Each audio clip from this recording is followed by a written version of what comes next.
তফসিল ঘোষণার পর জাতীয় নির্বাচন নিয়ে ফেসবুকে কেউ অপপ্রচার চালালে তার অ্যাকাউন্ট ব্লক করে দেওয়ার প্রস্তাব করেছেন ফেসবুক কর্তৃপক্ষ।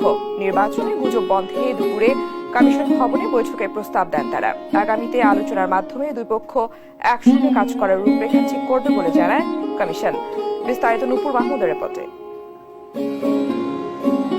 বৃহস্পতিবার বেলা 11টার দিকে নির্বাচন কমিশন ভবনে আসেন ফেসবুকের মাদার প্রতিষ্ঠান মেজার সিঙ্গাপুর অফিসের প্রতিনিধি দল। পরে নির্বাচন কমিশনের কর্মকর্তাদের সঙ্গে বৈঠকে বসেন তারা। প্রায় 1.5 ঘন্টার বেশি সময় ধরে চলে এই বৈঠক।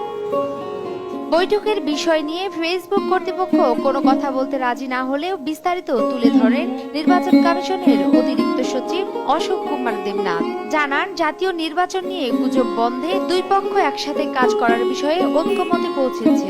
এটা হলো প্রাথমিক একটা আলোচনা, পরবর্তীতে ওদের সাথে আরো আলোচনা হবে, আরো যোগাযোগ হবে। তারা তো সিঙ্গাপুর থেকে এসেছে, তারা এসে যে কোনো সময় তাদেরও একজন ফোকাল পয়েন্ট অলরেডি নির্ধারণ করেছে।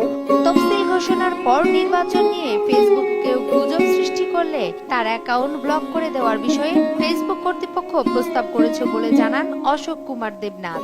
ফেসবুকে যে ধরনের যেগুলো অপপ্রচারগুলো হয়, সেই অপপ্রচারগুলো কিভাবে রোধ করা যায়, বিশেষ করে হেট স্পিচ বা কোনো ভায়োলেশন যেগুলো হয় ফেসবুকে, সেই ধরনের কোনো প্রচারণা থাকলে সেগুলো তারা ডিলিট করবে, ওখান থেকে রিমুভ করবে, তারা ব্লক করবে। বৈঠকে বাংলাদেশের ফেসবুকের হেড অব পাবলিক পলিসি রোজার সার্ভার ছাড়াও সিঙ্গাপুর থেকে আগত আরো 2 কর্মকর্তা অংশ নেন। নূপুর মাহমুদ, দেশ টিভি, ঢাকা।